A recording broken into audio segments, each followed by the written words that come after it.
You all have been playing Viper in the wrong way, and I will explain you why.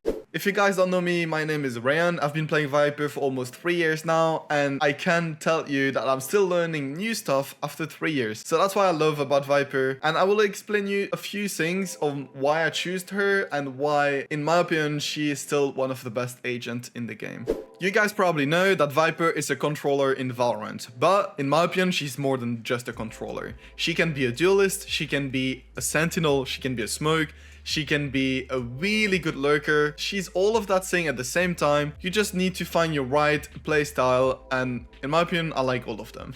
Well, if you click on this video first, thank you, and consider subscribing if you joined and learned new stuff. But if you are here, it's to know why you're playing Viper in the wrong way. And the first thing is because you guys want to go for lineups almost every time. And this is not a good thing. You should use your Snakebite as an offensive way to push side, to clear corners, or to stop the retake or stuff like that. You should not always go for lineups. Lineup is good, but only in some situation, and I will show you some situations that are good for you to go for lineups, and they're all also on my Discord, which I will talk about later. First of all, in my opinion, there's two situations. The first situation is if you are the only controller in your team, and the second situation is if you have an Omen, an Astro, a Brim, or a Harbor in your team. That can help you smoke. Because if you are in the first situation and you are the only controller, well, you are a big fucked, and you should not be playing lineup, because you need to have your smoke to help your team. And play lineups, you also need your smoke on the spike. Otherwise, lineup is not gonna work, because as you know,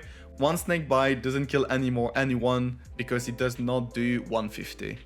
But again, here, you should not force playing lineup, because you should use your Snakebite to help your duelist going side, which means you should use your Snakebite to clear corners, having some offensive lineup. And by the way, if you don't know what offensive lineup are, you can go on my Discord. I'm showing a bunch of offensive lineup for almost every map that can help you clearing corners inside before you get in, and also help your duelist clearing corners while they dash in. But well, now let's say you didn't have to use your Snakebite and your team took the control of the side. Well, there, again, you should not automatically go for lineups. You should stay on side, try to think if you can help the team more than playing lineup. Let's say you're on split, on B side, you just got the plant. Well, you can stay on it and do a one-way smoke on city, and it will help the team not getting pushed from city and be focused on heaven. And when your smoke goes down, well, you can just simply use your Snakebite to again delay the enemy retake from city. And like this, you win a bunch of seconds to stop the retake from the enemy and have more chance to win the round than just going for Snakebite, your team dying so fast that your Snakebite is not enough and you will die while trying to get back and clutch. And this is a really important part of Viper, and I think one way AfterPlant is a big thing about Viper that we should learn. I've created a new section in my Discord for a bunch of maps where I show some AfterPlant one way that is really good to know and help your teammates to defend the spike. So that here on my Discord, the link is again in the description if you want to find them out. I will show them a few in the video while talking. But well, this is some smoke that are situational and that can be useful. Well, now let's talk about a third situation. The third situation is when you have your ultimate. The ultimate of Viper have been a lot talked about, and people didn't like it because they were saying it's a free round. But yeah, sometimes it is, but sometimes it is not, because you can easily counter it if they have like a Sova drone or a Gecko ult now. It's really hard to stay in Viper ult nowadays. But well, how you should ult? Well, a lot of people are asking me to do rat ults on stream, etc. But I have to say I don't really like rat ults, because people are used to it, first of all, and second of all, you are staying in a corner that usually people spray in. Well, in my case, at least. So I've seen a lot of pro players and coaches that were saying Viper ultimate is good to block a wall entry. Let's say you're on Ascent, you planted on B side, and you have your ultimate. Your ultimate should not be only on the side. It should take stairs or lane. These two should be blocked off the ultimate of Viper, so that your team can focus on the other way and you have the wall control of the entry. It's also the case on Fracture. On Fracture B side, you should not ult only on the side because it's really easy to counter it.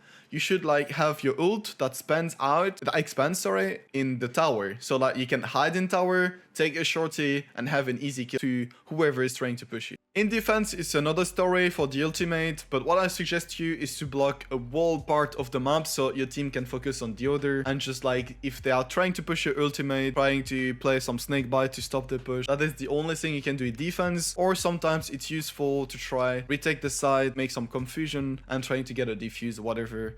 But well, my ultimate personally in defense are trying to use it on a certain spot, just defend my side, and my team is defending the other side. Now, there is also a part I wanted to talk about, is how you play with your smoke. Your smoke is a good way to stop enemy pushes, but it's also a good smoke to play around it. Let's say you play Viper on heaven and enemy team is pushing on C side. Well, you want to have your smoke between the gen and platform so you can play around it and try to have like 1v1 against the enemy team and have more chance of defending your side. Same for A side, you can put your smoke here between the default plant and short, and again play around it. That's some good ways you have to understand on how playing with the Viper smoke and also play with the enemy mine. You can play in your smoke, out of the smoke, you can pick up your smoke and surprise the enemy by doing some sweep peeks. There's a lot of things you can do in the smoke than just putting it at the entry of the site, but also it's in the case you have your wall for the entry, or in the case you have another controller that can smoke the entry for you.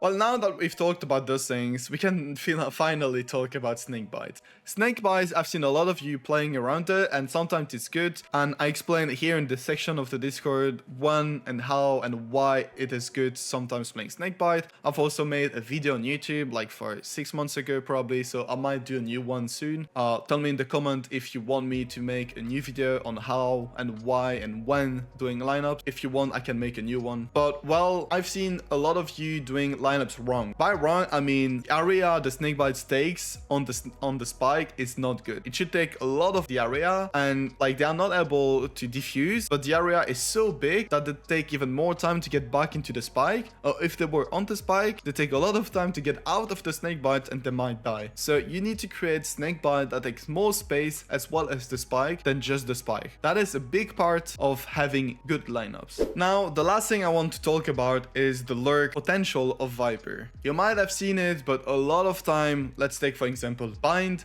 you have a Viper wall that is close short and a smoke that is in lamp, so that you can have potential lurk, putting pressure on A side so the enemy teams doesn't have the chance to rotate because they will always be afraid for you to push in short. But well, with the recent nerfs of Viper, it's even harder to do it now, but I think it's still possible. I'm still sad about the nerf, but well, it is what it is.